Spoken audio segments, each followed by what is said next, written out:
હા તો ચાલો હવે આપણે રજા લઈએ. કેમ? રોકાવું નથી? હજી તો મજા કરવાની બાકી છે. જમીને જજો. ના, બહુ થયું. ચાલો હવે અમે જઈએ. ના ના, જમીને જજો. ના ના, બહુ થયું. વાંચી લીધું પેપર? ચાલો હવે આ બધું ફટાફટ સાફ કરી નાખો. જલ્દી કરો. હજી તો બજારમાંથી શાકભાજી લેવા જવાની બાકી છે. લ્યો, આ 50 રૂપિયાની થેલી. બજારમાં જઈ બધું શાકભાજી લઈ આવ. તમે મને કહો છો શાકભાજી લેવા જવાનું? હા હા, તમને જ કહું છું. તમે કહો ગ્રીન પહોંચવાની છો. અરે એમના બેઠા શું કહો છો? હું કઈ તમને કચરા પોતા કરવા નહીં કીધી. બજારમાંથી શાકભાજી લાવવાનું કહું છું. એ સાચી જ વાત છે ને પપ્પા? લઈ આવો ને તમે. આમ પણ તમે નિવૃત્ત છો. તમારે કમાવા તો જવું નથી અને ઘરમાં બેઠા બેઠા રોટલા જ બગાડો છો. આમ ઘરના થોડા કામ કરશો ને તો તમારા પગ પણ છૂટા થશે. હા દીકરા, વાત તમારી સાચી જ છે. આમાં હું તમારા માટે પણ લગાવી છું જરા. કાંઈ તો તમારા કામમાં આવું.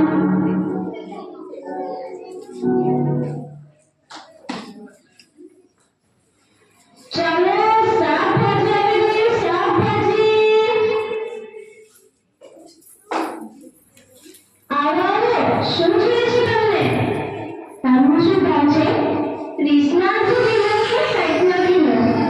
આજકાલ શાકભાજી બહુ મોંઘા થઈ ગયા છે.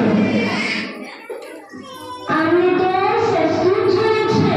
મને કેટલું મોંઘું જોઈએ છે ખબર છે ને? મારા ઘરમાં થોડું બાકી છે. આવો બાપુજી, શું જોઈએ છે તમને? આનું શું છે? 30 ના કિલો કે 60 ના કિલો? કેમ બાપુજી, આજે તમે આવ્યા છો? હા બેટા, મારા તો નસીબ જ ખોલેલા છે. અને આજકાલ પાછો કેવો જમાનો. સાચી વાત છે બાપુજી, સાચી વાત છે. કેમ બાપુજી તમે આવું? હા બેટા, મોટી વહુને હું ઘરમાં બેસાડીને કરતું હતું. એટલા માટે આ શાકભાજી લેવા મોકલ્યો છે. અત્યારે બાપુજી તમને આરામ કરવાની ઉંમર છે. તમે જો આજે તો હું એમની સાથે જમીશ. તમે મને ના રોકતા. જવા દો બેટા,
માણસને એવી પરિસ્થિતિમાં